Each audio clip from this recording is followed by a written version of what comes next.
Hello everyone and welcome back to the channel that knows nothing. I'm Gem and let's get to it.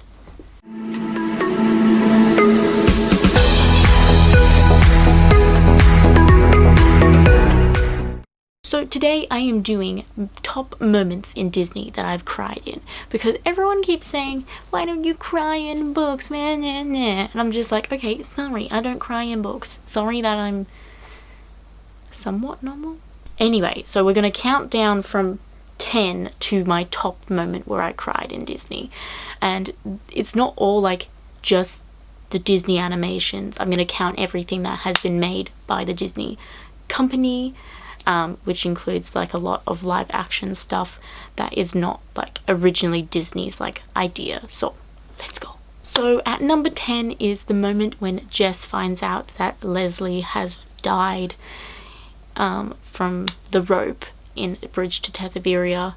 That moment as a kid killed me so much, like especially when like all his family is gathered in the living room thinking that the same thing has happened to Jess as well, and the fact that his dad is the one that tells him, and Jess has like really bad daddy issues, and like Jess running away saying you're lying is like a moment that I can definitely see me living out if I was told the same thing at his age.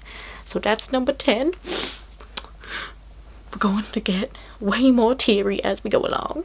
At number 9 is Stitch saying goodbye in Lilo and Stitch. Anyway, that moment where he is like cuffed and like the aliens are like, we're taking you back now, and he's just like, can Stitch say goodbye? That killed me.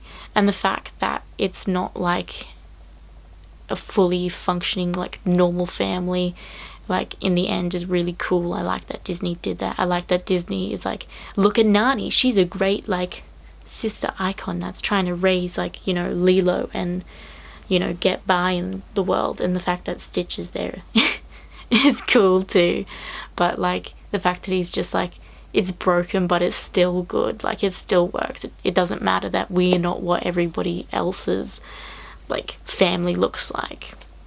At number 8 for me is when Maleficent's wings get cut off in the first Maleficent movie. I have not seen the second one because I have my doubts about it, but anyway, different story. When that happened, it really like hit me hard.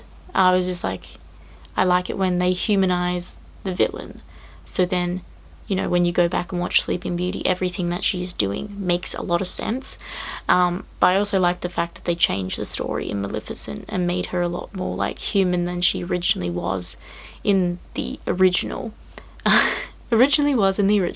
At number 7, it is Princess and the Frog, and it's probably not a scene that everyone would intentionally think of, because there's a lot of sad scenes in that movie. But the one I'm drawn to the most is when she's in the diner working her ass off to get what she wants, and her friends are like making fun of her for the fact that she doesn't want to go out dancing with them. And it makes me sad because I'm just like, her friends won't be there to support what she wants to do in her life. Like she wants to work real hard to be able to have something that has been her dream since she's been like a little kid. Like I know so many people like that I was just like, it sucks that you don't want to come out dancing, but you do you. Like, why won't her friends be like, that's cool that you want to have your own restaurant, like where's the support? She has like no support from anyone except for like Naveen in like the end, and he's just like, yes, we'll get you that restaurant, girl. At number 6, it is Sully saying goodbye to Boo in Monsters Inc. That moment kills me as like an adult watching that, because when you're a kid you don't really fully understand what's happening. Like it's just like, okay, Sully's gonna like, you know, take her back home and then she will see him tomorrow, right? Yeah, exactly, yeah. But as an adult watching that, it's just like, you know what's gonna happen. It's just like, you know that Sully can't stay in like her world because it's the human world, and she can't stay with Sully because it's the monster world, and it like sucks because they're like best friends. And it's like so sad when he like tucks her into bed and then he has to go, and then she like opens the door and he's not there, and it's just like, my heart just broke a little. and I'm going to pretend I'm okay, but I'm not. Number 5 is the end of Meet the Robinsons. It is so not appreciated, and it should be, because it is an amazing movie. Everyone should literally see Meet the Robinsons. It is amazing. Again, it's sort of similar to Lilo and Stitch, where it's kind of like a mixed match bunch of misfits. Wow, that was a mouthful. Then finally at the end, everything for him gets like put into perspective and has this really emotional song that kills me every single time. And you know if you know, okay? I don't want to have to explain it anymore. I might cry. Coming in at number 4 is The Fox and the Hound, when the widow has to get rid of Todd. Like, it's so sad because he doesn't know what's happening, and she's like, you know, putting him back out into nature when he's been so domesticated the entire time, I feel like is a little bit mean.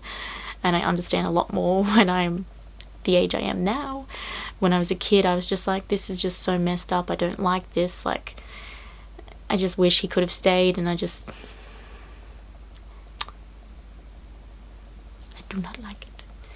Anyway, it goes through a bunch of memories that they had together, and there's this like her talking in the background, and he's all happy and looking at her, and she's just like crying, and like when she looks back at him at the end when he's been left out in like the woods and everything, she like looks back and then drives away, and I'm like, why would you look back? He's gonna think you're coming back and you're not. At number 3, it is Mulan, and it is the original Mulan.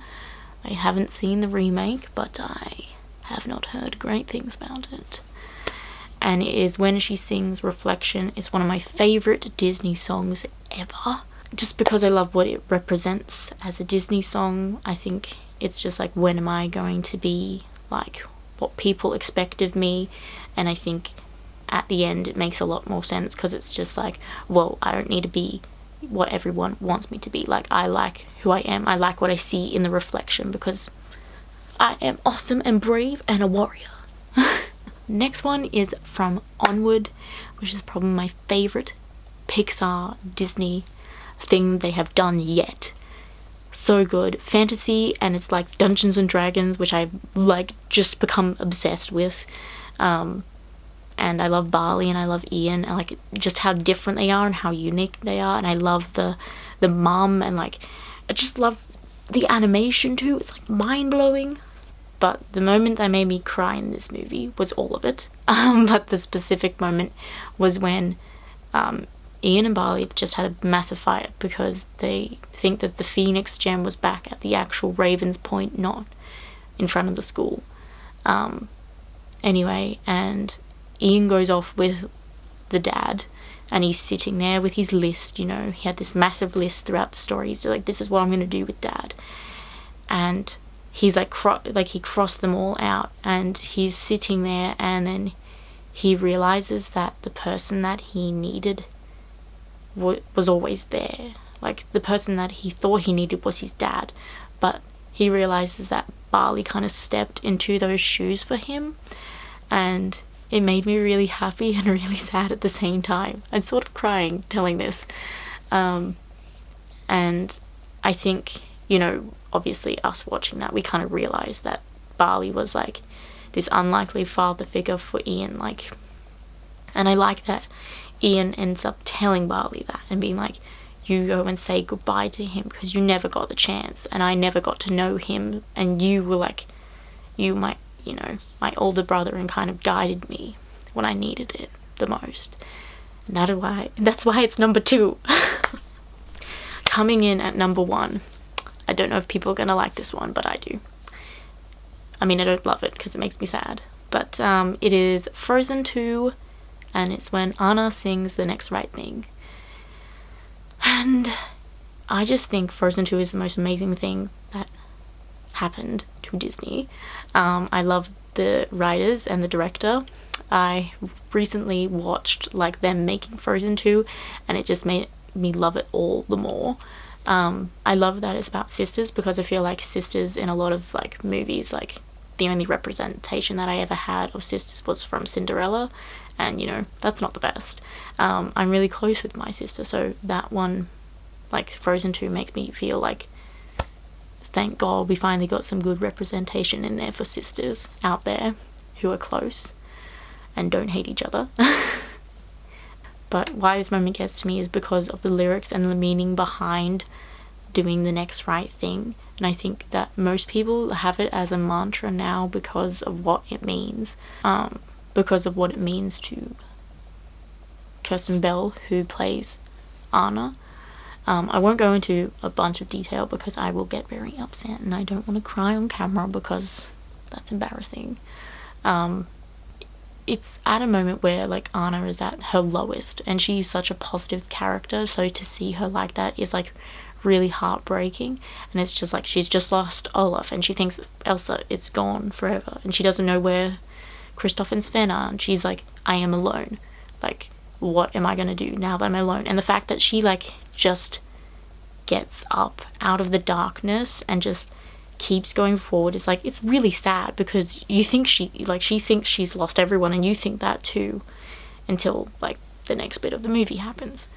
But the fact that you see like a character like come out of everything and you think, okay, now I just need to do the next right thing, it means that even though it is an animation and it is a made up like character, it like forced so much positivity in me that I was just like, now I can do anything. Like, you know, if this character can, I can, which is so dumb because like it's not real, but that's why it's like super special to me because I'm like, I can do anything. I just gotta do what is like the next right thing for me.